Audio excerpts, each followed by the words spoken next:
वाक़ई अपडेट के इस्लामाबाद में वज़ीर आज़म की सदारत है नून लीग की पार्लिमानी पार्टी जो इजलास। अल्लाह ताला जे फज़ल ऐं करम सां पाकिस्तान की मईशत मुस्तहकम थी रही है। स्टेट बैंक व्याज की शरह में 2.5% घटिताई करे छॾी है। शहबाज शरीफ पार्लियामानी पार्टी के खिताब कंदे चयो त 2.5% घटिताई सां व्याज की शरह 15% थियण सुठो सवण है। खबर मासा शेयर के पिया इस्लामाबाद में वज़ीर आज़म की सदारत है नून लीग की पार्लियामानी पार्टी जो इजलास। अल्लाह ताला के फज़लो करम सां पाकिस्तान की मईशत मुस्तहकम थी रही है। स्टेट बैंक व्याज की शरह में 2.5% घटिताई करे छॾी है।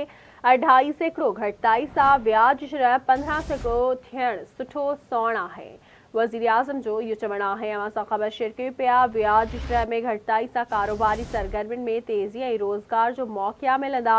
दफेड़ पखेड़ींदड़नि ऐं मुल्क के डिफॉल्ट करण की कोशिश कंदड़नि जा मंसूबा नाकाम थी विया आहिनि। मुल्क ख़ातिर सियासत की कुर्बानी ॾींदड़नि खे तारीख़ हमेशा सुठनि लफ़्ज़नि में यादि रखंदी।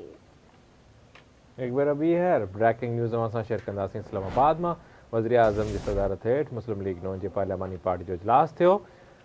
इजलास के खिताब कंदे वज़ीर आज़म जो चवणो त स्टेट बैंक व्याज की शरह में 2.5% घटिताई करे छॾी है। 2.5% घटिताई सां व्याज की शरह 15% थियण सुठो सवण है। व्याज की शरह में घटिताई सां कारोबारी सरगर्मियुनि में तेज़ी ऐं कारोबार जा मौक़ा वधंदा।